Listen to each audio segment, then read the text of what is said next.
नमस्कार विद्यार्थी मित्रांनो, आज अत्यंत महत्त्वाच्या विषयावर आपल्याला या ठिकाणी चर्चा करायची आहे. आपण बघतो आहोत 9 जुलै 2020 रोजी महाराष्ट्र लोकसेवा आयोगाने राज्यसेवेचा, त्याला आपण MPSCची राज्यसेवा परीक्षा असं म्हणतो, त्याचा सिलेबस बदलवलेला आहे. मुख्य परीक्षेचा सिलेबस बदलवलेला आहे. नेमकं कोणकोणते बदल झालेले आहेत ते आपल्याला या ठिकाणी व्यवस्थित समजून घ्यायचे आहे. ही तारीख जर बघितली तुम्ही 9 जुलै 2020, मित्रांनो याच्या आधी 2016 मध्ये हे बदल झाले. म्हणजे तारीखच सांगायची झाली तर 15 जून 2016. मित्रांनो नेमके काय बदल झाले त्याच्या संदर्भात अत्यंत बारकाईने अभ्यास मी या ठिकाणी केलेला आहे. एक 3-4 तास या ठिकाणी स्टडी करून तुमच्या समोर येतो आहे आणि तुम्हाला याच्यामध्ये पूर्ण आयडिया येणार आहे की नेमकं आता या आगामी एक्झाममध्ये आपल्याला कशा पद्धतीने कोणते बदल स्वीकारून त्या पद्धतीने अभ्यास करायचा आहे, कधीपासून ते लागू होणार आहेत, या सगळ्या बाबी या ठिकाणी आपण बघणार आहोत. तर बघा, सगळ्यात महत्त्वाचं आपण ही घोषणा आधी बघू, तिच्यावर चर्चा करू आणि नंतर पुढे जाऊ नेमकं कोणत्या पेपरमध्ये काय बदल झाले आहेत ते. महाराष्ट्र शासनाच्या विविध विभागातील गट अ तसेच गट ब मधील अतांत्रिक राजपत्रित जे प्रशासकीय पदांवर सक्षम उमेदवार आपल्याला निवडायचे आहे, त्याच्यासाठी राज्यसेवा परीक्षा आपण घेत असतो, आयोग परीक्षा घेत असतो. त्यामध्ये पूर्व, मुख्य आणि मुलाखत असे 3 टप्पे असतात. यापैकी राज्यसेवा मुख्य परीक्षेला 6 विषय असतात. 6 विषयांपैकी सामान्य अध्ययन 1, ज्याला GS 1 म्हणतो, GS 2, GS 3, GS 4 यामधील विषयाचा अभ्यासक्रम हा सुधारित करण्यात आलेला आहे. मित्रांनो फार महत्त्वाचा मुद्दा, सुधारित काय केलेला आहे? GS 1, 2, 3, 4 नेमकं याच्यामध्ये काही मुद्दे बदलवलेले आहेत. मी काय म्हणतोय तुम्हाला, काही मुद्दे म्हणजे जर सगळ्या मुद्द्यांचा विचार केला तर मी सांगेल काहींचा क्रम बदलवलेला आहे मित्रांनो. फक्त म्हणजे काही मुद्दे जे आहेत ना ते व्यवस्थित सुस्पष्ट अशी मांडणी केलेली आहे, असं माझं तरी स्वतःचं यावरचं एक मत असेल की चांगल्या पद्धतीने मांडणी त्या ठिकाणी केलेली आहे. मात्र तुम्हाला पूर्णतः त्या ठिकाणी नवीन मुद्दे जर म्हणाल तुम्ही की बाबा हे मुद्दे आधी नव्हते मुख्यला आणि नवीन आलेले आहे, असे फक्त 10 ते 12% मुद्दे आहेत असं माझं वैयक्तिक मत आहे. नेमके ते कोणते आहेत ते आपण बघणार आहोत. सगळ्यात महत्त्वाचं म्हणजे या ठिकाणी तुम्हाला जर बघितलं आपण इंग्रजी आणि मराठी दोन्हीमध्ये हा अभ्यासक्रम देण्यात आलेला आहे आणि ही घोषणा प्रसिद्ध झाल्याच्या दिनांकापासून पुढील होणाऱ्या परीक्षेपासून हे सगळं लागू असणार आहे. म्हणजे मित्रांनो येणारी जी परीक्षा असणार आहे ही राज्यसेवेची 2020ची, या परीक्षेला हा नवीन सिलेबस लागू असणार आहे. कारण की महत्त्वाचं आहे बघा, सदर अभ्यासक्रम हा सदरती घोषणा प्रसिद्ध झाल्याच्या दिनांकापासून पुढील होणाऱ्या परीक्षेपासून लागू राहील. ओके, जी परीक्षा होणार आहे त्या परीक्षांसाठी हे लागू राहील. आता पुढे आपण जाऊया. मित्रांनो या ठिकाणी तुम्हाला आणखी चांगलं स्पष्टीकरण भेटतं की कधीपासून हा सिलेबस लागू राहील. सगळ्यात महत्त्वाचं राज्यसेवा मुख्य परीक्षा 2020 पासून. हेडलाईनच त्याची आहे स्टेट सर्व्हिस मेन एक्झामिनेशन जे आहे 2020, आणि 2020ची जी राज्यसेवा मुख्य परीक्षा आहे तेव्हापासून सामान्य अध्ययन 1, 2, 3, 4 या विषयांच्या प्रश्नपत्रिकेमध्ये सुधारित अभ्यासक्रम हा लागू करण्यात येईल. आणि सगळ्यात महत्त्वाचा हा मुद्दा नोटिंग करून घ्या की सगळ्यात महत्त्वाचं पेपर 1 आणि पेपर 2 ज्याला आपण मराठी आणि इंग्रजी म्हणतो मित्रांनो, त्याच्यामध्ये कोणताही बदल करण्यात आलेला नाहीये. तसेच परीक्षा योजनेमध्ये कोणताही बदल करण्यात आलेला नाही. म्हणजे जे आपण म्हणतो की 150 मार्क्सला आहेत ते तसंच असणार आहे. ओके, समजा लेखी 800 गुणांचे आहे, मुलाखत 100 गुणांची आहे, त्याला आपण परीक्षा योजना म्हणत असतो, ती सेम आहे. फक्त मधील काही मुद्दे त्या ठिकाणी बदलवलेले आहेत. ते बदलवण्याचं कारण म्हणजे काळ म्हणतो त्याला आपण. काळाच्या ओघामध्ये काही नवीन बाबी ज्या आहेत त्या आपल्याला माहीत होणं गरजेचे असतात. अधिकारी पदासाठी ज्या गरजेच्या असतात अशा काही बाबी या ठिकाणी आयोगाने ॲड केलेल्या आहे, हे तुम्हाला दिसून येईल. मग बघा परीक्षा योजना काय असणार आहे, पुन्हा एकदा एकदम थोडक्यात काही नवीन विद्यार्थ्यांसाठी परीक्षेचे टप्पे बघा. लेखी परीक्षा 800 गुणाची असणार आहे, मुलाखत 100 गुणाची असणार आहे, 6 अनिवार्य अशा प्रश्नपत्रिका असणार आहे. त्याच्यात सरळ आहे हे जे आहे मराठी 50 ज्याला आपण पारंपरिक म्हणजे लेखी परीक्षा म्हणतो, वर्णनात्मक, आणि इंग्रजी 50 ते त्या ठिकाणी असणार आहे. त्याच्यामध्ये काही बदल नाहीये. पुढे वस्तुनिष्ठ बहुपर्यायी ज्याला आपण ऑब्जेक्टिव्ह म्हणतो ते 50-50 म्हणजे 100-100 मार्क्सचं मराठी इंग्लिश, त्याच्यात कोणताही बदल नाहीये. आणि ही अभ्यासाची योजना जी आहे पेपर 1, 2, 3, 4 150-150-150 प्रश्नही तितकेच, मार्कही तितकेच. पदवी मराठी इंग्रजी 2 तास वस्तुनिष्ठ बहुपर्यायी, कोणतेही बदल नाहीये परीक्षा योजनेमध्ये. म्हणजे याच्यावर आपल्याला काही करायचं नाही. मराठी इंग्रजी सेम आहे. मराठी 50 गुणांसाठी ज्याच्यामध्ये निबंध असेल, भाषांतर असेल, सारांश लेखन, इंग्लिशमध्ये ते एसे रायटिंग, ट्रान्सलेशन आणि सारांश. ओके, ते मुद्दे जसेच्या तसे. वस्तुनिष्ठसाठीचं आपण बघतोय, वस्तुनिष्ठमध्ये व्याकरण आणि इतर उतारे असतील. इंग्रजीत सुद्धा तेच, ग्रामर आणि कॉम्प्रिहेन्शन. तर याच्यात कोणताही बदल नाहीये. मग बदल कुठे आहे तो आता आपल्यासाठी अत्यंत महत्त्वाचा. ओके, आपण आता येतो आहे मुद्द्यावर. मित्रांनो, इथे जरी तुम्हाला हा सिलेबस इंग्लिशमध्ये दिसत असला तरी मी तुम्हाला मराठीमध्ये याचं स्पष्टीकरण देणार आहे. आणि तुम्हाला राज्यसेवा करायची आहे म्हटल्यावर इंग्रजीची भीती बाळगून चालणार नाही. कामापुरती इंग्रजी आली पाहिजे. ओके, बघा, हे जे या ठिकाणी नोटिंग म्हणतो आपण, ज्याला टीप म्हणतो, त्या टिपेमध्ये कोणताही बदल झालेला नाहीये. आधीची आणि आताची सेम आहे. तो पहिला मुद्दा. दुसरा मुद्दा येतो आता जो पेपर 1 आहे, ज्याला आपण हिस्ट्री अँड जिओग्राफी म्हणतो, ज्याला इतिहास आणि भूगोल म्हणतो, त्याच्यात काय बदल झालेले आहेत. तर बघा, इथे सगळ्यात महत्त्वाचं जे हिस्ट्री आहे, पहिला पेपर, याच्यातला जे 1.1 आहे मित्रांनो, आधी तो होता हिस्ट्री ऑफ मॉडर्न इंडिया. हे जे म्हटलेलं आहे ना 1.2 मध्ये, हा आधी 1 नंबरचा पॉईंट होता. मात्र आता काय केलं आहे, establishment of the British rule in India, म्हणजे ब्रिटिश सत्तेची भारतात स्थापना, हा एक मुद्दा या ठिकाणी म्हणजे खालीवर केला. बस, दुसरं काहीच नाहीये. यांचं फक्त क्रम बदलवलेला आहे. तुम्हाला मी सांगितलं काहींचे क्रम बदलवलेले आहे. आता इथे काय केलं, 1.3, आधी 1.3 मध्ये सोशल अँड कल्चरल चेंजेस हे होतं डायरेक्ट. आता त्याला थोडंसं रिनेन्सस एरा असं म्हटलेलं आहे. म्हणजे त्याच्यामध्ये याला उपमुद्दे म्हणून जोडलेले आहेत. ज्या सुधारणा आहेत त्याच्या संदर्भातलं तो थोडासा मुद्दा लक्षात ठेवा. आता पुढे आपण जातो आहोत. पुढे हा जो पॉईंट आहे, Indian economy under colonial rule, ज्याला आपण म्हणतो आहोत, म्हणजे जे वसाहतकालीन काळात जी आपण इकॉनॉमी म्हणतो भारताची, हा मुद्दा एक थोडासा या ठिकाणी ॲडिशन आहे मित्रांनो. हा मुद्दा आधी नव्हता, वेगळ्या स्वरूपात नव्हता दिलेला. तो तुम्हाला लक्षात घ्यावा लागेल. तो अत्यंत महत्त्वाचा आहे. म्हणजे या ठिकाणी दादाभाई नौरोजींचा हा सिद्धांत असेल, त्याच्यानंतर इतर बऱ्याचशा सिस्टीम्स असतील, त्या सगळ्या बाबी. तिथे मग गोपालकृष्ण गोखले यांचं मत असेल, टिळकांचा स्वराज्य फंडा असेल, याचे एक स्पष्टपणे उल्लेख या ठिकाणी आपल्याला दिसतात. थोडंसं या ठिकाणी डीपमध्ये जाऊन अभ्यास करावा लागेल. पुढे emergence and growth of Indian nationalism. मित्रांनो, हा मुद्दा आधी होता, 1.5 मध्येच होता. याच्यात कोणताही बदल नाहीये. रोल ऑफ इम्पॉर्टंट पर्सनॅलिटी जे आहे, हा सुद्धा मुद्दा आधी होता. ओके, याच्यातही कोणताही बदल नाहीये. थोडेसे मागं पुढे तेवढे आपण म्हणू शकतो, ते लक्षात घ्या. पुढे जर बघितलं तुम्ही तर famous movement against British government. मित्रांनो, आता इथे जर बघितलं 1.6 मध्ये आधी national movement in Gandhi era हे होतं. म्हणजे ते जर बघितलं आपण तर ते इथे खाली आहे, national movement in Gandhi era and doctor Babasaheb Ambedkar's approach to the problem of untouchability. बघा, हा मुद्दा ॲड आहे इथे. हे जे डॉक्टर बाबासाहेब आंबेडकरांचं आपलं अस्पृश्यांसाठी जे काही काम केलेलं आहे, तो ॲडिशन मुद्दा आहे. तो लक्षात घ्या. आणि सगळ्यात महत्त्वाचं इथे famous movements against British India या ॲडिशन केलेल्या आहेत. इथे मग रघुजी भांगरे हे नवीन नाव तुम्हाला दिसतं आहे. उमाजी नाईकांवर आधीही होतं, मात्र आता ते सेपरेटली त्या ठिकाणी आणलेलं आहे. मित्रांनो, या बाबी तुम्हाला लक्षात ठेवाव्या लागतील. पुढे जर बघितलं तर constitutional development under British government, हा एक मुद्दा या ठिकाणी ॲडिशन आहे. 1.8 जो आहे, इथे आधी सोशल रिफॉर्मर्स होते, तर ते थोडंसं या ठिकाणी तुम्हाला लक्षात घ्यावं लागतं. जे आपण घटनात्मक विकास ज्याला म्हणतो, तो या ठिकाणी ॲडिशन केलेला आहे. पुढे growth of communalism and the partition of India, हा सुद्धा एक महत्त्वाचा मुद्दा या ठिकाणी आहे. आधी होता, मात्र याला आता थोडंसं सेपरेटली म्हणून त्यांनी पुढे आणलेला आहे. त्याच्यानंतर आपण म्हणतो आहे towards the transfer of power. हा जो आहे, हे जे आपण भारताला जे स्वातंत्र्य भेटलं त्याच्या संदर्भातले जे मुद्दे म्हणतो ते या ठिकाणी जास्त, म्हणजे 1.10 जो आहे हा ॲड केलेला आहे असं आपण म्हणू. आणि पुढे इंडिया आफ्टर इंडिपेंडन्स, हा आधी होता, हा आधी 1.7 होता, आता 1.11. म्हणजे मित्रांनो, जुन्या सिलेबसमध्ये 1.9 इतके मुद्दे होते, आता ते 1.11 झालेले आहेत. ओके, लक्षात येतं आहे. म्हणजे काही बाबी कशा बदलत गेल्या हे तुम्हाला या ठिकाणी लक्षात घ्यावं लागेल. आणि ते लक्षात घेणं अत्यंत गरजेचं आहे.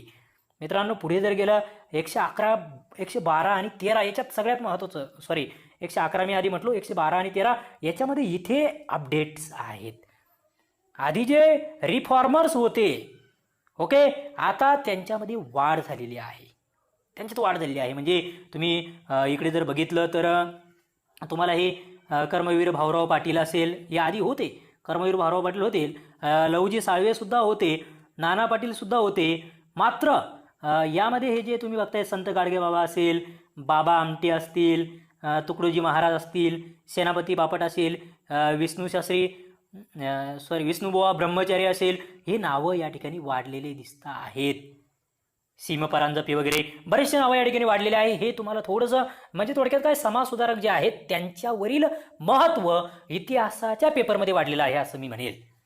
पुढे हा पॉईंट जुनाच आहे मित्रांनो, याला आधी 1.9 नाव दिलं होतं, कल्चरल हेरिटेज ऑफ महाराष्ट्र, ज्याला आपण सांस्कृतिक वारसा म्हणतो, तो जसाच्या तसा आहे, त्याच्यात कोणतीही बदल नाही, हे लक्षात घ्या. अशा पद्धतीने इतिहासाचं तुम्हाला लक्षात आलं असेल नेमकं काय बदल होत आहेत.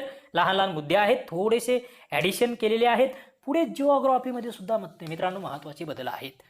इथे जर बघितलं तुम्ही, आधी इथे फिजिकल जिओग्राफी नावाचा पहिलंच इथे 2.1 होता, आता त्याला जिओमॉर्फोलॉजी अशी एक नवीन कन्सेप्ट दिली. आता याच्या अंतर्गत फिजिकल जिओग्राफी ॲड आहे, हे लक्षात राहू द्या आधी. ओके, पुढे क्लायमॅटोलॉजी ही एक कन्सेप्ट यांनी या ठिकाणी हवामानशास्त्रासंबंधातली एक सेपरेटली दिलेली आहे. नंतर आपण बघतो जिओग्राफी अँड ॲग्रिकल्चरमध्ये क्लायमेट नावाची एक वेगळी संज्ञा होती, मात्र इथे यांनी सेपरेट दिली. त्याच्यामध्ये मग ॲटमॉस्फिअर असेल, टेम्परेचर असेल, एअर प्रेशर असेल, हे मुद्दे घेतले. हे आधी होते, मात्र याला आता जास्त फोकस केला आहे. ह्युमन जिओग्राफी आहे, तो मुद्दा आधी होता, ह्युमन आणि सोशल असा एकत्र होता. आता त्याला इथे ह्युमन सेटलमेंटला जास्त महत्त्व दिलं, मानवी व्यवसाय ज्याला म्हणतो आपण, त्याला हायलाईट केलेला आहे. पुढे इकॉनॉमिक जिओग्राफी जे आहे ते सुद्धा या ठिकाणी थोडंसं जास्त त्याला काय म्हणतो आपण वेटेज वाढवल्यासारखं दिसतंय. आधीही होतं ते, मात्र आधी 2.2 मध्ये होतं, मात्र आता त्याला थोडंसं पॉईंट वाईज आणलेलं आहे. म्हणजे त्याच्यामध्ये इकॉनॉमिक ॲक्टिव्हिटीज आहेत, फिशिंग आहे, मासेमारी संदर्भातलं मिनरल्स, खनिजे आणि इंधन असेल, ट्रान्सपोर्टेशन आहे, वाहतूक असेल, दळणवळण, पर्यटन आहे, नॉलेज बेस इकॉनॉमिक ॲक्टिव्हिटीज आहेत. या बाबी मित्रांनो या ठिकाणी ॲड आहे. म्हणजे याच्यामध्ये हे जे नवीन मुद्दे म्हणतो आपण, IT पार्क्स असतील किंवा CTBT असेल, या सगळ्या बाबी नवीन या ठिकाणी आहेत, असं आपल्याला थोडंसं लक्षात घ्यावं लागतं. काही मुद्दे आहेत जुन्या सिलेबसमध्ये सुद्धा वेगवेगळ्या ठिकाणी हे मुद्दे दिसतात, मात्र या ठिकाणी थोडे फोकस केलेले आहेत. पुढे पॉप्युलेशन जिओग्राफी ज्याला म्हणतो आपण, तो मुद्दा आधीही होता, तो आताही आहे. ओके, आधी तो 2.5 मध्ये होता, आताही 2.5 मध्ये आहे. 2.6 मध्ये मित्रांनो एन्व्हायरमेंटल जिओग्राफी ज्याला आपण म्हणतो आहोत, तो आधीही होता, आताही आहे. आधी 2.4 होता, 2.6 आहे. पुढे जिओग्राफी अँड एरोस्पेस टेक्नॉलॉजी मित्रांनो, हा मुद्दा इथे नवीन आहे, हा मुद्दा इथे नवीन आहे आणि याच्यामधल्या कन्सेप्टसुद्धा नवीन आहे. खरं म्हणजे या कन्सेप्ट होत्या, मात्र हे हायलाईट जे केलं आहे ते बघा, GPS वगैरे आधी आपण बघतो, रिमोट सेन्सिंग हा सेपरेट टॉपिक आधी होता. ओके, पण काही कन्सेप्ट या ठिकाणी नव्याने ॲड केलेल्या आहेत. ओके, त्या तुम्हाला नीट लक्षात ठेवावं लागतील. म्हणजे याच्यामध्ये आपण म्हणतो आहे मिशन शक्ती इन इंडिया असेल, अँटी सॅटेलाइट मिशन असेल, या जे नवीन लेटेस्ट अभियानं आहे त्याच्या संदर्भातले ते तुम्हाला थोडेसे अपडेटेड म्हणजे करंटचा त्याला टच द्यावा लागेल. पुढे फंडामेंटल ऑफ रिमोट सेन्सिंग हे जास्त डीपमध्ये घुसले मित्रांनो. हे रिमोट सेन्सिंग आता तुम्हाला आणखी चांगलं वाचावं लागेल. आधी जर बघितलं आपण तर इतके मुद्दे याच्यात नव्हते. म्हणजे आता जर बघितलं आपण बघतो आहे ऑनलाईन गोष्टींचा वापर वाढतो आहे, त्याच्यातून या बाबींवर महत्त्व दिलं गेलं आहे. म्हणजे इथे यांनी सरळ 2.8 जे आहे, या आधी 2.6 एवढेच मुद्दे होते या ठिकाणी, आता 2.8 मध्ये पुन्हा AB एरियल फोटोग्राफ्स म्हणतोय आपण त्याला, आणि पुढे C मध्ये GIS अँड इट्स ॲप्लिकेशन. म्हणजे इतकं मध्ये घुसलेले आहेत की तुम्हाला ते अत्यंत चांगल्या पद्धतीने त्या ठिकाणी त्याचा अभ्यास करावा लागणार आहे आणि त्याची गरज आहे. काळाच्या बदलानुसार आपण बघतो आहे ऑनलाईन किंवा डाटाबेसवर जे मुद्दे आहेत ते वाढत आहेत, त्याची गरज आहे. पुढे मित्रांनो ॲग्रिकल्चर, आधी याचं शीर्षक जर बघितलं जिओग्राफी अँड ॲग्रिकल्चर होतं, आता फक्त ॲग्रिकल्चर ॲग्रिओलॉजी आधीही होतं, मात्र आता ते थोडंसं वेगळ्या पद्धतीने मांडणी केली आहे. सॉइल्स आधीही होते. ओके, आधी 2 नंबरला क्लायमेट होतं, आता सॉइल्स घेतलेलं आहे, त्याच्यातही सुटसुटीत रचना केली आहे. मला असं वाटतं अभ्यासासाठी तुम्हाला आता हे आणखी सोपं झालेलं आहे. सिलेबसनुसार तुम्हाला पॉईंट्स काढता येतील, नोट्स काढता येतील किंवा सोपं जाईल अभ्यास करायला. पुढे वॉटर मॅनेजमेंट आहे. ओके, आता इथे जो तो क्लायमेट नावाचा जो मुद्दा होता तो वरती क्लायमेटॉलॉजीमध्ये आपण बघितलं वरती घेतलेला आहे त्यांनी. तर अशा पद्धतीने हे 3.3 आधी 3.4 होते, त्यातला तो क्लायमेट इथे कॅन्सल केला आणि तो पुढे घेतलेला आहे. आता मित्रांनो आपण जातो पुढे पेपर 2. म्हणजे तुम्हाला याच्यामध्ये काय काय ॲड केलेलं आहे पेपर 1 मध्ये ते कळालं. आता पेपर 2 मध्ये जर बघितलं तुम्ही मित्रांनो, तर पहिलाच मुद्दा द कॉन्स्टिट्यूशन ऑफ इंडिया, ज्याला आपण पेपर 2 म्हणजे भारतीय राज्यघटना आणि ज्याला राजकारण म्हणतो आपण, काही कायदे आहेत त्याच्यात. पेपर 2 जनरल स्टडी GS2 आपण ज्याला म्हणतो असतो तो, त्याच्यामध्ये द कॉन्स्टिट्यूशन ऑफ इंडिया हा जो आहे मुद्दा, ज्याला आपण घटना म्हणतो, भारताची घटना किंवा घटना निर्मिती संदर्भातले मुद्दे, तर हे या ठिकाणी अत्यंत चांगल्या पद्धतीने मांडलेले आहे. पॉईंट टू पॉईंट मांडलेले आहेत.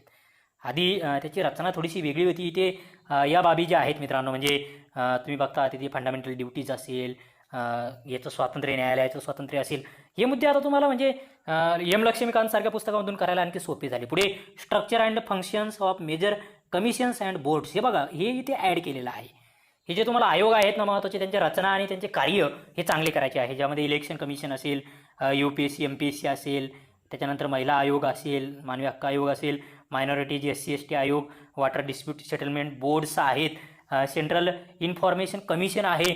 मित्रांनो हे आधीसुद्धा होतं, आधीसुद्धा हे बाबी होत्या, मात्र आता थोडंसं त्यांनी त्याला जास्त सुटसुटीतपणे तुमच्या समोर ठेवलेलं आहे की बाबा याचा अभ्यास तुम्हाला जास्त उठावदारपणे करावा लागेल, हे लक्षात घ्या. पुढे इंडियन फेडरेशन आहे. ओके, इंडियन फेडरेशन हा मुद्दा जर बघितला तर याची मांडणी नव्याने आहे. याच्यातले मुद्दे खरं म्हणजे बघा, हे जे 370 आपण बघतो आहे, नाव रिमूव्ह आपण म्हणतोय आर्टिकल 371, हे नवं आहे. आपण बघतोय काश्मीर संदर्भातल्या या मुद्द्यांवर तुम्हाला काम करावं लागेल. ओके, त्याच्यानंतर पुढे बऱ्याच बाबी इथे ज्या आहे, सेंट्रल स्टेट रिलेशन्स असतील, नीती आयोगासंदर्भातल्या बाबी असेल, त्याच्यानंतर सरकारी या कमिशनच्या जे शिफारशी आहे, हे मुद्दे तुम्हाला नव्याने वेगळ्या पद्धतीने थोडेसे अभ्यासावे लागतील.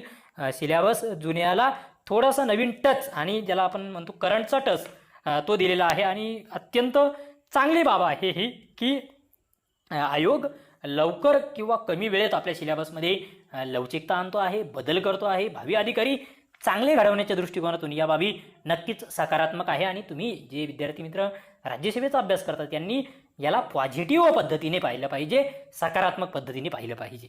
नाहीतर मग सिलेबस बदलला आहे आता कसं होईल.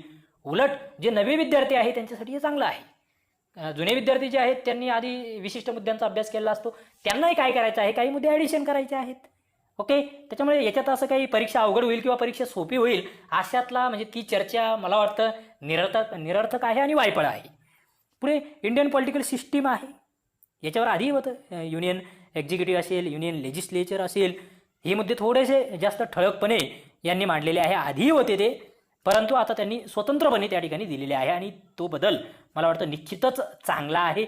सरळ ना तुम्हाला कळतं की बाबा कार्यकारी मंडळ काय आहे, कायदे मंडळ काय आहे, न्यायमंडळ काय आहे, त्या बाबी तुम्हाला आपण आधी अभ्यास तुम्ही हा सगळा करतच होतात. आधीच्या सिलेबसमध्ये सगळे मुद्दे होते, मांडणी नव्याने केलेली आहे, मांडणी सोप्या पद्धतीने केलेली आहे, असं माझं तरी मत या ठिकाणी आहे. इव्हॅल्युएशन ऑफ इंडियन ॲडमिनिस्ट्रेशन हा महत्त्वाचा मुद्दा आहे. बघा, भारतीय जी काही व्यवस्था आहे तिचं एक मूल्यांकन करण्यासंदर्भातला हा मुद्दा चांगला आहे. हा थोडासा तुम्हाला कसा आकलन बेसवर आहे, ज्याला तुम्ही तुमचं स्वतःचं मत व्यक्त करण्यासारख्या बाबी ज्याला म्हणतात, जे संपादकीय वगैरे चांगली वाचतात विद्यार्थी मित्र किंवा ज्यांना थोडंसं करंट इश्यूमध्ये चांगली गती ज्यांना आहे त्यांना त्या मुद्द्यांमध्ये चांगलं काम करता येईल. पुढे स्टेट गव्हर्नमेंट जे आधीही होतं. ओके, त्याच्यानंतर rural and urban local government या गोष्टी आधीही होत्या. ओके, त्या थोड्याशा वेगळ्या पद्धतीने मांडल्या. डिस्ट्रिक्ट ॲडमिनिस्ट्रेशन जे आहे ते सुद्धा आधी 4थ्या पॉईंटमध्ये होतं, आता 6व्या पॉईंटला आणलं. Political parties and pressure groups जे आहेत हे सुद्धा आधी होते, आता त्यांना फक्त थोडंसं त्याच्यामध्ये मुद्दे व्यवस्थितपणे त्यांनी उभ्या स्वरूपामध्ये मांडणी केली असं आपण म्हणू. पुढे द इलेक्ट्रोल प्रोसेस ज्याला आपण म्हणतो आहे, याच्यात काही मुद्दे ॲड आहे मित्रांनो. आता समजा हे VVPAT आहे, हे आधी नव्हतं, आधी EVM पर्यंत ॲडिशन होतं. हे VVPAT ही नवीन कन्सेप्ट या ठिकाणी म्हणजे सरळ दिसते आहे, अशी ॲड केली आहे.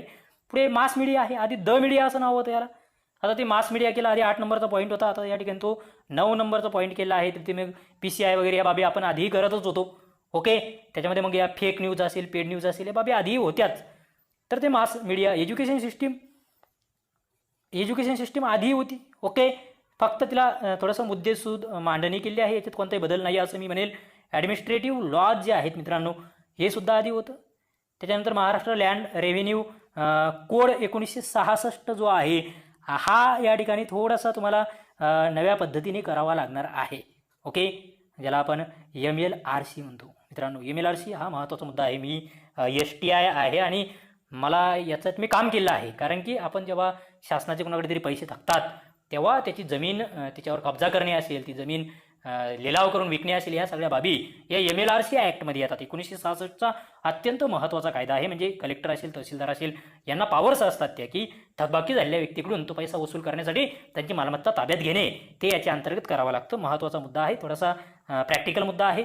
पुढे काही लॉज आहे ज्याच्यामध्ये एन्व्हायरमेंट प्रोटेक्शन ॲक्ट आधीही होता. Okay.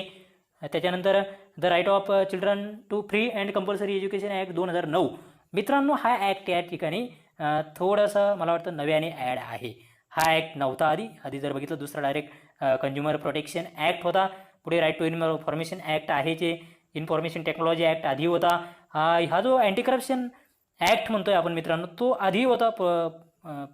Prevention of corruption act आधी होता. आता फक्त इथे फक्त ते वर्ष ॲड केलेलं आहे. SC/ST ॲक्ट आपण ज्याला म्हणतो, ॲट्रॉसिटी ॲक्ट, तो आधीही होता. त्यानंतर सिटिजन ॲक्ट जो आहे, सिनियर सिटिजन ॲक्ट, तो या ठिकाणी ॲडिशन आहे हे आपल्या लक्षात येतं आहे. ओके. ज्येष्ठ नागरिकांसाठी सिव्हिल राईट्स जे आहे, प्रोटेक्शन ऑफ सिव्हिल राईट, तो आधी होता. ओके. आता पुढे सोशल वेलफेअर जे आहे तो मुद्दा आधी होता, 13 नंबरचा होता, तो आता 14 नंबरला आहे. फायनान्शियल ॲडमिनिस्ट्रेशन या ठिकाणी हा मुद्दा थोडासा खालीवर केलेला आहे, मात्र थोडासा नवीन पद्धतीने याची मांडणी या ठिकाणी अपेक्षित आहे किंवा अभ्यास अपेक्षित आहे. पुढे agricultural administration and rural economy. मित्रांनो, मला तरी वाटतं आहे की हा जो मुद्दा आहे हा नव्याने ॲड आहे. कोणता? हा मुद्दा पूर्णतः नव्याने ॲड आहे, ॲग्रिकल्चर ॲडमिनिस्ट्रेशन. ओके. 16 म्हणजे तुम्ही जर बघितलं तर जुन्या याच्यामध्ये 15 मुद्दे या ठिकाणी होते, हा 16वा ॲड आहे. पब्लिक सर्व्हिस आधी होता 14वा मुद्दा, आता तो 17वा केलेला आहे. आणि याच्यात थोडेसे काही मुद्दे ॲडिशन आहेत असं मला वाटतं. या ठिकाणी जर बघितलं तुम्ही, सरदार वल्लभभाई पटेल नॅशनल अकॅडमी जी आहे इथपर्यंतच जुन्या याच्यामध्ये होतं. यशदासुद्धा होतं, यशदावर होतं, थोडंसं खाली घेतलेलं आहे. त्याच्यानंतर इथे हे थोडेसे सेंट्रल सेक्रेटरिएट जे आहे ह्या बाबी थोड्याशा ॲडिशन दिसत आहेत. इथे हा जो शेवटचा मुद्दा आहे तो ॲड आहे. पुढे कॉन्स्टिट्युशनल अँड स्टॅट्युटरी बॉडीज ज्याला म्हणतो आहे आपण, तो एक पूर्णतः नवीन मुद्दा, लोकपाल, लोकायुक्त यांना वेगळ्या स्वरूपात मांडलेलं आहे. हे लक्षात घ्यायचा, चांगला अभ्यास तुम्हाला करावा लागेल. पुढे कन्सेप्ट, ॲप्रोचेस अँड थिरीज इन लोकप्रशासनाला थोडंसं मित्रांनो या ठिकाणी वेगळं नव्यानं स्थान दिलं आहे. हा म्हणजे तुम्ही जे बघतात ना YCMOUचे पुस्तकं वगैरे जे असतात, लोकप्रशासन इथे नव्याने ॲडिशन आहे, हे नीट लक्षात घ्या. हा महत्त्वाचा मुद्दा आहे. पब्लिक पॉलिसी हा एक मुद्दा इथे ॲड आहे. पब्लिक पॉलिसी महत्त्वाचा असतो आणि तो महत्त्वाचा आहे. ओके. हे 2 मुद्दे मित्रांनो इथे नवीन ॲड आहे, हे लक्षात घ्या. आता पुढे जर गेलो आपण तर पेपर 3 आहे. पेपर 3 मध्ये मित्रांनो माझा जो अभिप्राय आहे तो लक्षात घ्या. पेपर 3 मध्ये कोणताही बदल नाही माझ्या अभ्यासानुसार. कोणताही बदल नाही आहे पेपर 3 मध्ये. पेपर 3 जैसे थे, म्हणजे जुन्या याच्यात जर बघितलं आपण तर इकडे ज्याला आपण HRD म्हणतो, HRD मध्ये जे टॉपिक होते, human resource and development in India, पुढे education, vocational education, health, rural development 1.5 जशीच तसे आहेत. ह्युमन राईटमध्ये 2.1 जे आहे, universal declaration of human rights UDHR, तो जसंच तसा आहे. 2.1, 2.2 चाइल्ड डेव्हलपमेंट आहे. नंतर woman development, youth development, tribal, त्याच्यानंतर सोशल डिप्राईव्ह जे हे म्हणतो आहे आपण क्लासेस, SC/ST वगैरे जे असेल ते आहे. एज पीपल त्यांच्या संदर्भातला मुद्दा आहे. लेबर वेलफेअर आहे, वेलफेअर ऑफ डिसेबल पर्सन्स आहे, पीपल्स रिहॅबिलिटेशन आहे, इंटरनॅशनल आणि रिजनल ऑर्गनायझेशन्स आहे, कंझ्युमर प्रोटेक्शन ॲक्ट आहे 1986चा. फक्त इथे हा मुद्दा हे जे 1986 आहे एवढं ॲडिशन केलं आहे. आणि इथे जे आहे डेफिनेशन्स तेवढा मुद्दा, त्याचे ऑब्जेक्ट्स ते थोडंसं फक्त तेवढं म्हटलेलं आहे. दुसरा जास्त बदल नाही आहे. व्हॅल्यूज, इथिक्स अँड नॉर्म्स याच्यात फक्त नॉर्म्स एवढा एक शब्द बदल आहे.